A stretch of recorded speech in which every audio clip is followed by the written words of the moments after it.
15페이지 그 보조자료 15페이지 보면요. 그 새만금 특별지방자치단체 설치에 관련된 게 있는데요. 지금 이거에 대해서 공감대 형성이 지금 잘 됐다고 보시는지요? 예, 지역에서 큰 틀에서 새만금의 부장님 제가 10분이 주어졌고요. 예. 그리고 질문할 게 좀 있거든요. 예. 이거는 그 간단한 공감대는 거니까, 네. 충분히 형성돼 있다고 생각합니다. 어떻게 그걸 측정할 수가 있나요? 공감대가 형성됐다는 걸 뭐 여론조사라도 했나요? 저희가 여론조사는 하지는 않았고요. 다만 잘 아시다시피 3월 달에 이 추진을 위한 그 합동 그 추진단을 구성하는 단계까지 이르렀던 적이 있습니다. 그래서 그런 것까지 이루어진 그 상황까지 갔다는 것은 그래도 3개 시군이 이런 데에 대한 필요성에는 공감했다. 이렇게 저는 생각합니다. 저는 좀 그렇게 생각하지 않고요. 지금 잘 보시겠지만 전주 완주 통합 문제 또 이거는 이제 완전 통합이라는 거하고 다른 거니까 다른 건데도 이렇게 사실 쉽지 않았잖아요. 우리 의회 개원하고부터 계속 추진했던 건데도 의회에서도 지금 잘 안 되고 있는 거라서 그냥 추진단의 문제가 아니라 직접적으로 주민들하고 소통하고 주민들의 의견을 묻는 게 중요하고 주민들 참여시키는 게 중요한데 지금 보면 시군 통합도 보면은 완주군 전주시도 보면 그 추진단이나 추진위원회 위주로 돌아가서는 사실은 안 된다고 생각하거든요. 주민을 움직이는 활동들이 있어야 되는데 그런 주민 참여할 수 있는 그런 것들을 많이 마련을 해야 된다. 사실 올림픽도 뭐 도민들을 다 할 수는 없으니까 추진단을 구성해서 하는데 그렇게 하는 추진단을 구성하는 것도 물론 중요하지만 도민들이 어떻게 하면 마음을 움직이고 한다는 걸 알려줄 수 있는가라는 게 중요하거든요. 제가 지난번에 말을 했지만 올림픽이 된 다음에 같이 도민들 같이 움직여 줄 거라 생각하시면 안 되고 지금부터 같이 가야 된다고 전 보거든요. 잼버리 때는 뭐 잼버리와 올림픽 비교할 수 없는 대회긴 하지만 사실 몰랐잖아요, 사람들이. 그 몰랐다는 게 체감하지 못한다는 거거든요. 지금 조금 다른 얘기일 수 있지만 국장님이 길거리에 다녀 보세요. 우리가 아직 우리 전북도가 올림픽을 10년 후니까 아직 멀었다고 생각할 수도 있지만 그렇지 않거든요. 그만한 시민의식을 갖추고 있는지라는 생각도 가졌으면 좋겠어요. 사실 우리 일회용품 처음에는 안 할처럼 했지만 지금 다시 뭐 종이컵도 많이 쓰고 있고 그런 모습을 제가 보고 있거든요. 그러니까 시민의식도 역량을 같이 끌어올리려면 지금 같이 참여시켜야 되는 게 중요하거든요. 성공한 다음에 뭐 따라와 주겠지 이런 차원 접근하면 절대 안 된다고 생각하니까 좀 주민 참여할 수 있는 방안을 잘 강구했으면 좋겠다라는 생각이 듭니다. 네, 알겠습니다. 두 번째 혹시 그 국장님 제가 이 질문을 좀 드리고 싶은데요. 우리 그 복직 신청 후에 실질적인 근무 없이 출산 휴가를 받고 파견 나간 경우가 이번에 있습니까? 없습니까? 7월 1일자 임명 파견 낸 이번에 인사이동에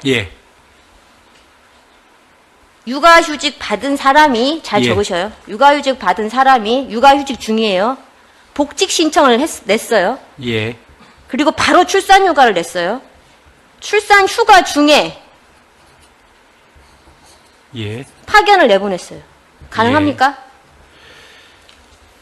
어떤 사례를 말씀하신지는 제가 조금 짐작이 되는데요. 저희 법규상에는 문제가 없는 걸로 지금 판단해서 저희가 파견 발령을 냈거든요. 법규상에는 문제가 없어도 일반적으로 생각을 하십시오.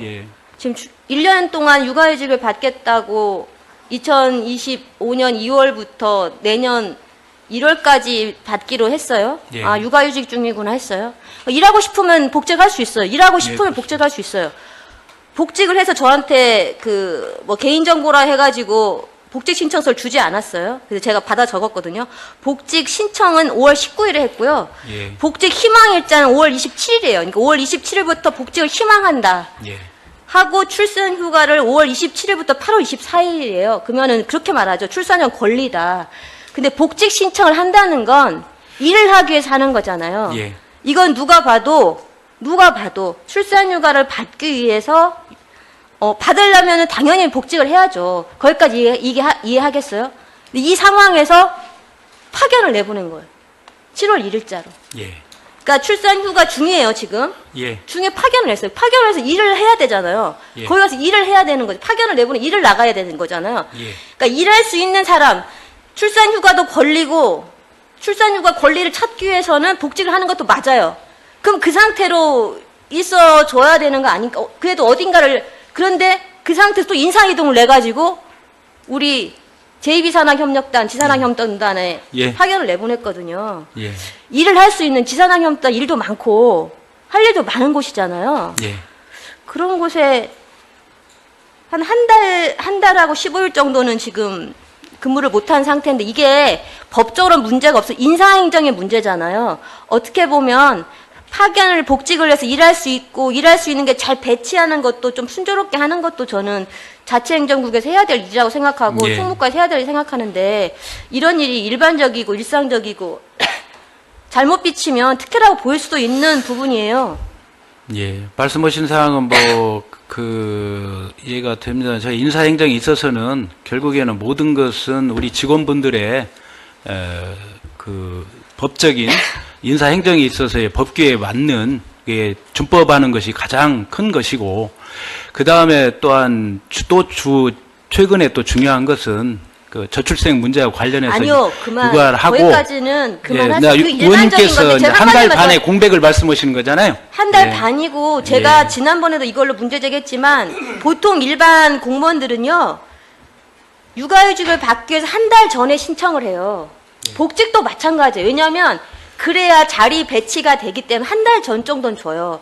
근데 이분은 육아 신청조차도 이틀 만에 됐었고요. 복직 신청도 신청을 19일에 했고 복직 희망은 27일이에요. 예. 보통 한 달 정도는 권장사항이에요. 왜냐하면 그렇게 해야 도청에서 인사과에서 배치를 할 수 있으니까. 예. 근데 그런 것도 권장사항도 지켜지지 않았으면 적어도 일할 수 있는 준비가 돼 있어야 되는 게 맞는데 지금 공백이 있잖아요. 근데 공백이 일반 직원들은 어떻게 생각할지 모르겠어요. 이렇게 일반적이지 않은 상황들을 우리 일반 다른 공무원들은 여성 공무원들이 어떻게 받아들일지 전 참 의문스럽고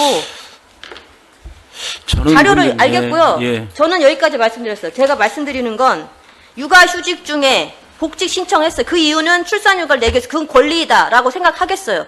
근데 또 파견을 내보냈는데 그것도 한 달 반 정도에 지금 어쨌든 출산휴가는 8월 24일날 끝나는데 우리는 8월 24일까지 출산휴가예요. 우리 7월 1일날 발령을 냈어요. 한 달 반 정도는 공백이 있는 거고 거기가 지산학협력단이에요. JB. 일 많고 일 많아가지고 굉장히 지금 힘들다고 하는 그 부서. 그런 부서 갔다는 게 저는 문제가 있다고 저는 판단을 하고요. 제가 복직 신청서 자료 요구를 했거든요. 자료 요구를 지금 할 거예요. 그 복직 신청서 이름 다 개인정보와 상관없이 이름 그런 부분 다 지우고 개인정보 저촉되지 않는 거 지워주시고 근태 그분이 언제 근무를 언제 육아휴직 내고 언제 뭐 휴가 내고 이런 전체적인 근태 사항을 저한테 보고해 주십시오. 그게 비공개할 이유가 없습니다. 아니 국민의 세금을 가지고 일하는 공무원이 근태를 제가 그걸 보기 위해서 여기 복직 신청서 보겠다는데 개인정보 다 지우고 보겠다는데 그걸 제출하지 않은 이유가 뭡니까? 의원님 한 가지만 말씀드리면요. 그 부분은 좀 이해해 주십시오. 그분이 파견이 났든 저희 청내에 발령이 났든 그분이 가지고 있는 출산 휴가의 권리는 충분히 행사된다고 봅니다. 행사하셔도 된다니까요. 예, 그래서 한 거니까 그걸 가지고 한 달 반의 공백을 내서 파견을 보내서 공백이 생겼다는 것은 좀 동의하기 어렵고 도청 내에 근무해도 출산휴가는 보장이 돼야죠. 출산휴가는 보장이 예. 되는데 예. 제가 말씀드렸잖아요. 그분이 시작이 육아휴직부터 시작이 된 거잖아요. 예, 그것도 제가 예, 뭐, 그것도가 아니고 그것도는 아니에요. 그분이 아시잖아요. 비자가 거부돼서 이틀 만에 육아휴직을 낸 거예요. 일하러 일하겠다고 해외에 나가는 사람이었어요. 근데 그게 안 돼서 이틀 만에 육아휴직을 낸 걸 어느 누구가 그 힘든 몸을 안고 외국을 나갔는데 그게 안 돼 이틀 만에 육아휴직을 내서 그걸 어느 누가 알겠어요. 국장님 생각은 그렇고 제 생각은 그렇고 이걸 보시는 도민들 판단은 다를 수도 있다는 걸 말씀을 드리고요. 그럼 국장님 판단은 제가 존중할게요. 저는 출산휴가를 못하겠다는 게 이 정황이 이 정황에 자연스럽지 않다는 거죠. 왜냐하면 해외 나갔을 때 해외 비자 거부가 돼서 이틀 만에 육아휴직을 내서 육아휴직 기간에 또 육아휴직 기간에 복직을 출산휴가 내에서 복직하고 출산휴가 중에 그 권리예요. 근데 출산휴가 중에 또 하고 저는 파견이라는 건 일을 할 수 있는 상황에서 파견을 내야 된다고 보거든요. 여기까지 하고요. 자료 요청하신 거 이름 지우시고 제출해 주시기 바랍니다. 그게 법적으로 문제가 된다면 자문해줘 주시고요. 저는 제가 판단하고 제가 법률 자문 검토해 본 결로는 아무 문제가 없다고 전 판단이 되니까 근태기로 가고 복직 신청서 주시기 바랍니다. 이상입니다.